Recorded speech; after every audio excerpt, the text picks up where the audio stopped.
I'm not going to wait for any more people because I figure if you're not here now, you may never be. This is for Stuart John Pinker, our good friend. Firstly, I think we should all give a pat on the back to the guys who have squared away Stuart's business and personal affairs.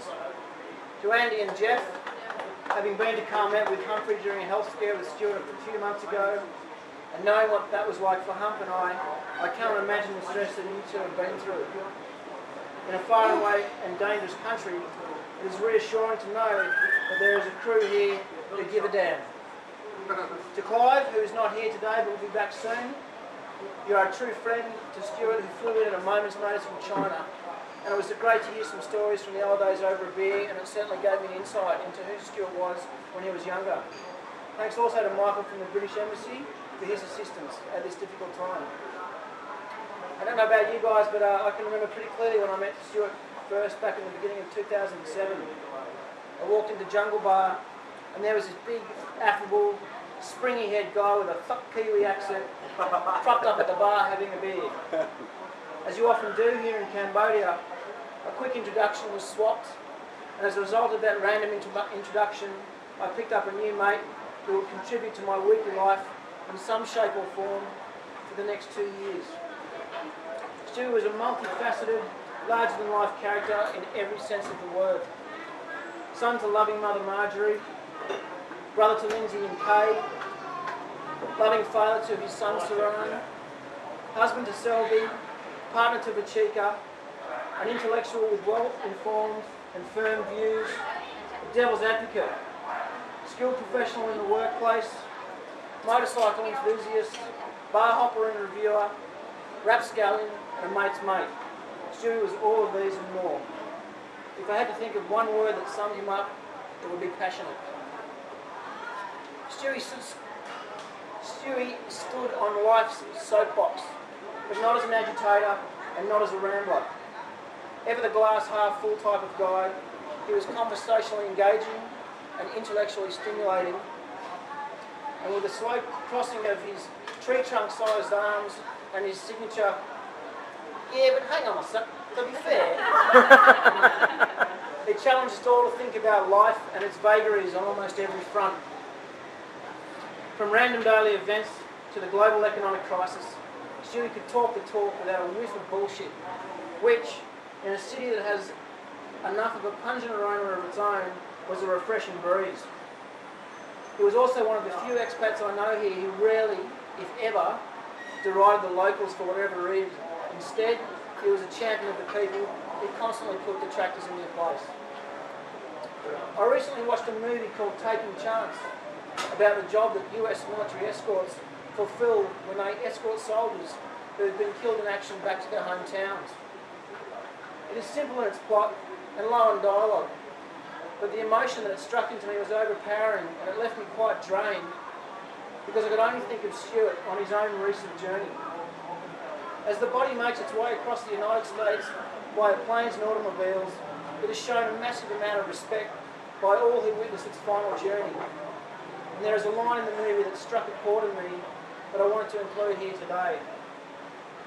As the escort berates himself for not doing enough during his military career, he is put swiftly into line by an old war veteran who says, "You brought him home. You're his witness now, and without a witness, we all just disappear." Stewie, I want you to know I'm very happy we were mates, and I'm glad I was one of your witnesses for the last 2 years. Should I ever leave Cambodia, you're indelibly etched into my memories of my time here, and you'll never disappear. You're a positive force in a place that can be very negative, and our expat circle will be much the poorer for not having you amidst us.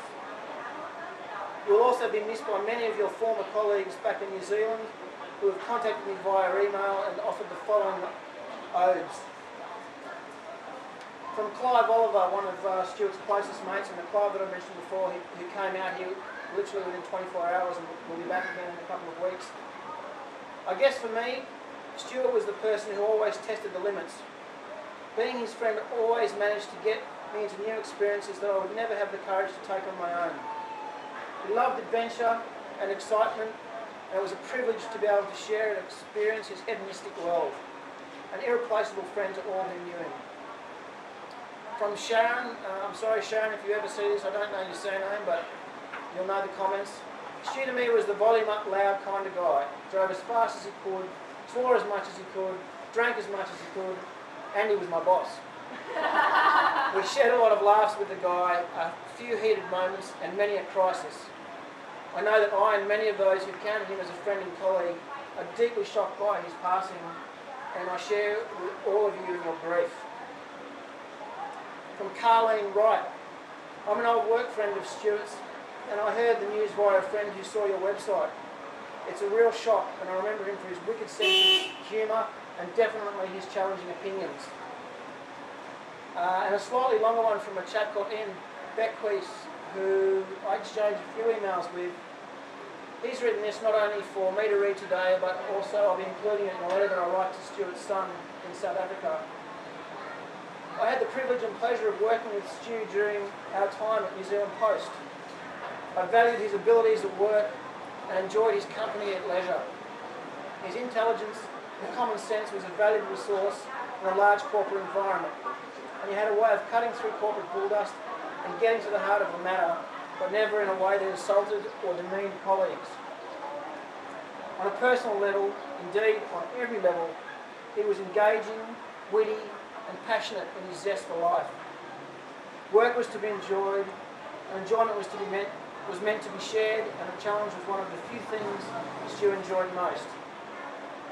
It was his love of a challenge and fundamental need to enjoy every moment of every day that was one of the reasons that led him to leave the staid corporate world of New Zealand Post for a new and exciting challenge in Cambodia.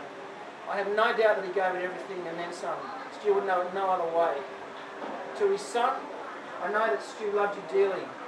He was immensely proud of you and being a dad.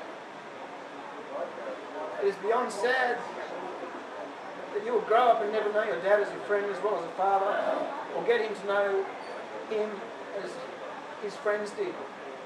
I do not know why your mother and Stu went separate paths, but I do know that you were always in your dad's thoughts. From a lady called Sandra who posted this to his Facebook page. Damn it, Stuart. That's not the way your story is supposed to end. There are still so many wrongs in the world to put to rights over a whiskey sour. Missing you already.